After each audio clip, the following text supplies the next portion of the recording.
तो इस केस में बहुत बड़ा ट्विस्ट आया है। ये लड़का जो है ना सिर्फ ये कि उसी टाइम पे 2 घंटे बाद रिहा हो गया था, बल्कि वो फुल टाइम जॉब भी कर रहा है। Hi guys, welcome back to another video. आज की वीडियो में मैं बात करूंगा उस स्टूडेंट के बारे में जिसकी वीडियो मैंने पहले बनाई थी, जिस पे जो है चार्जेस लगे थे।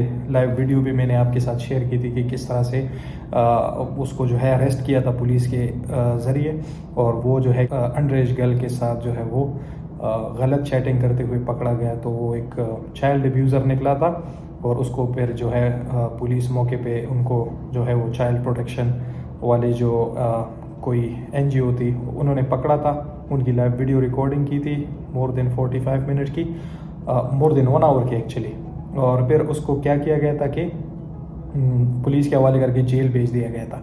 तो उसके बाद बहुत सारे स्टूडेंट्स ने मुझे अप्रोच किया, बहुत सारे तो नहीं थे, 2-3, कि क्या हुआ उसका। और they were very sympathetic to them because like उस वीडियो में वो रो रहा था, भीख मांग रहा था कि उसे जाने दिया जाए। उसकी फ्यूचर का सवाल है। उसकी डिग्री कंप्लीट हो चुकी थी ऑलमोस्ट, दिसंबर में बस होने वाली थी कंप्लीट। तो उस हवाले से फिर जो है जाहिर सी बात है बहुत ज़्यादा लोगों ने वीडियोस बनाई, और बहुत ज़्यादा ने जो है, फिर मैंने देखा कि एक यूट्यूबर जो है, उसके बाद क्या हुआ वो तो मुझे पता था, लेकिन मुझे टाइम नहीं मिला, ना ही मैंने रिलेवेंट समझा कि इसके बारे में वीडियो बनाऊँ। बट एक बहुत ही फेमस यूट्यूबर है, 100K प्लस सब्सक्राइबर्स है उनके, और उसने जो है ये लाइक विदाउट एनी रिसर्च झूठ बोला था कि उसको जेल भेज दिया गया था और उसको फिर फ़ौरन डिपोर्ट कर दिया गया था। हालांकि ऐसा बिल्कुल नहीं है। तो इस केस में बहुत बड़ा ट्विस्ट आया है। ये लड़का जो है ना सिर्फ ये कि उसी टाइम पे 2 घंटे बाद रिहा हो गया था, बल्कि वो फुल टाइम जॉब भी कर रहा है। बिल्कुल ठीक है। वो जो है उसको 2 घंटे तक जो है पुलिस ने इंटरोगेट किया और फिर उसे जाने दिया।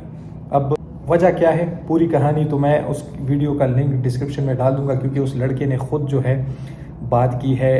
एक पाकिस्तानी जर्नलिस्ट है यहाँ पे इंग्लैंड में, लंदन बेस्ड, उसको अप्रोच किया है और उसको अपनी कहानी बताई कि सब लोग मेरे बारे में झूठ बोल रहे हैं, ना मुझे डिपोर्ट किया गया है, ना ही मैं जेल में हूँ, और मैं जो है वो मैनचेस्टर में फुल टाइम सिक्योरिटी की जॉब कर रहा हूँ। लेकिन उसने साथ में ये भी बताया कि जिस बंदे ने मेरे साथ ये किया उस पर उल्टा मैंने केस किया है, और मेरे जो लॉयर है उसने मुझे मना किया है कि किसी को भी मज़ीद डिटेल नहीं बतानी। तो उसने कहा कि जब तक केस रिज़ॉल्व नहीं होता मैं कुछ नहीं कह सकता, और जैसे ही केस रिज़ॉल्व हो जाए मैं ख़ुद जो है वो लोगों के सामने आऊँगा और एक्सप्लेन करूँगा कि वो कौन कौन से रीज़न्स थे और क्या क्या असल में हुआ था। लेकिन उसकी मुख्तसर सी कहानी कुछ ऐसी है कि उसने कहा कि वो एक बार में काम करता था जहाँ पे एक लड़का लड़की भी थे उसके साथ काम करते हुए।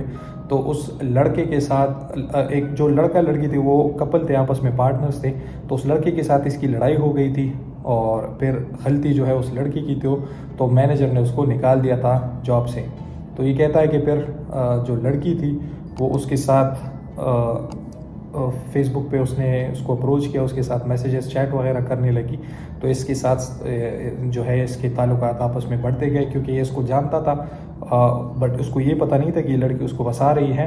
तो कहते हैं कि बाद में फिर आखिर में उन्होंने कहा कि उन्होंने सब कुछ चेंज किया था, और ये जो चैट वगैरह थी फिर दिखाई थी ये ऑर्गेनाइजेशन को कि इस तरह से मैं जो है 13 साल की हूँ। हालांकि वो कहते कि 13 साल की नहीं, 23 साल की थी। वो 23 साल की है, लेकिन उसने जो है वो लास्ट में जो है सब कुछ चेंज। खैर, यहाँ पे इसके बाद जो है जब पुलिस को सारी असलियत उसने कहा कि मालूम हुई, तो उसने मुझे जाने दिया, और मैं जो है वो 2 घंटे बाद ही वहाँ से रिहा होकर निकला था। तो अब यहाँ पे कहानी में क्या ट्विस्ट आता है और इससे हम क्या सीख सकते हैं? इससे हम ये सीख सकते हैं कि एक तो इस तरह के जो अनजान लोग हैं, अनजान जगहों पे इस तरह की चैटिंग करने से गुरेज करें।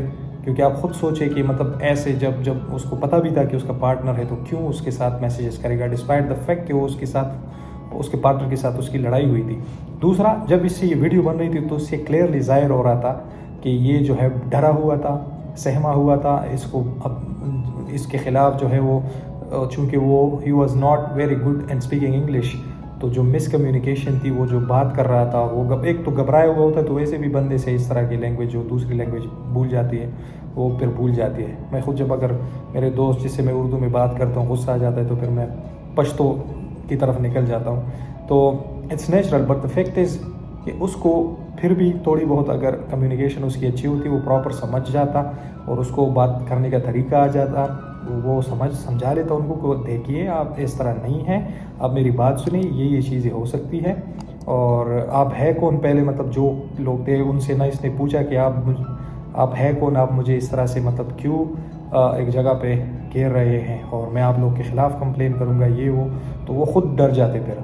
लेकिन उसने जो है, जब वो स्टार्ट में है तो वो बहुत पोलाइट थे, लेकिन जब उसको पता चला कि ये डरा हुआ है, सहमा हुआ है, तो उन्होंने भी गलत फ़ायदा उठाया। इससे ना सिर्फ वीडियो बनाई बल्कि जो है उसके ख़िलाफ़ हर किस्म के चार्जेस लगे और इवन उसको यहाँ तक उसको मैनिपुलेट करने की कोशिश की कि उनसे पूछा गया कि और कितनी लड़कियां हैं और कितने लोग आपके साथ काम कर रहे हैं, और मतलब ये क्या पूरा कोई प्रॉपर गैंग है जो बच्चों के साथ इस तरह करता है या क्या सीन है।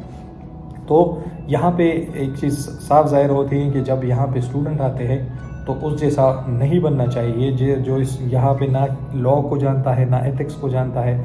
और दूसरा ये कि जब 1 साल आपका हो जाता है तो आप जो है अच्छी खासी यहाँ के जो लैंग्वेज है जिस तरह की भी ये बोलते हैं, इसको ना सिर्फ समझ पाते हैं बल्कि उसके साथ इंटरेक्ट भी कर लेते हैं। तो जब आप बाहर या इस तरह की जगह पे काम करते हैं तो वहाँ पे तो आप सैकड़ों जो कस्टमर्स है उसके साथ डील करते हैं, तो थोड़ी बहुत जो है वो लैंग्वेजेस को सीखनी चाहिए थे, कम्युनिकेशन प्रॉपर आनी चाहिए थी उसको, और अपने आप को किस तरह डिफेंड करना है। मोस्ट इम्पॉर्टेंट थिंग इज़ कि अगर आपकी कोई गलती नहीं है तो आप किस तरह से अपने आप को डिफेंड करेंगे, ये भी बहुत इंपॉर्टेंट है। क्योंकि ये यूके है, यहाँ पे रियल डेमोक्रेटिक सिस्टम है, यहाँ पे लॉ जो है वो बहुत ही स्ट्रिक्ट है, लेकिन वो आपके लिए प्रोटेक्शन भी करता है। यहाँ पे सब इक्वल है, प्राइम मिनिस्टर से लेके आम इमिग्रेंट तक, we are all equal here. यहाँ पे आपको सेम राइट्स मिलेंगे जो दूसरे लोगों को मिलते हैं। तो ये कभी भी मत सोचे कि अगर आप स्टूडेंट वीज़े पे है तो किसी से कम है। जब तक आप ला अबाइड कर रहे हैं आपको किसी से डरने की ज़रूरत नहीं है,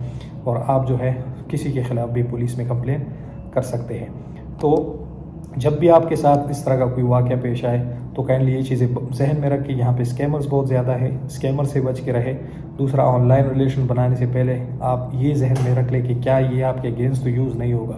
तो आप कोशिश करें कि अगर आपको इवन इस तरह का शक भी हो तो आप स्क्रीनशॉट्स ले लें या जो भी हो आप इस तरह से कर लें।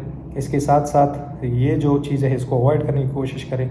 जो भी आपको इस तरह रैंडम मैसेज करता है तो रिस्पांस मत दें, क्योंकि कोई भी किसी को रैंडम मैसेज याद रख के नहीं करता, ख़ासकर यहाँ पे तो बिल्कुल भी नहीं। उस स्टूडेंट ने क्या कहा और जो जर्नलिस्ट है उसकी इस पे बात जो हुई है वो भी मैं नीचे डिस्क्रिप्शन में लिंक में दे दूंगा, वो भी आप वॉच करें तो आपको अंदाज़ा हो जाएगा कि मैं जो है वो सही कह रहा हूँ। तो ये इम्पोर्टेंट अपडेट आप लोगों को तो बतानी थी। पसंद आई हो तो प्लीज़ लाइक ज़रूर करें, चैनल को सब्सक्राइब करें and help me reach 5000 and onward. I'll see you in the next video. Allah Hafiz.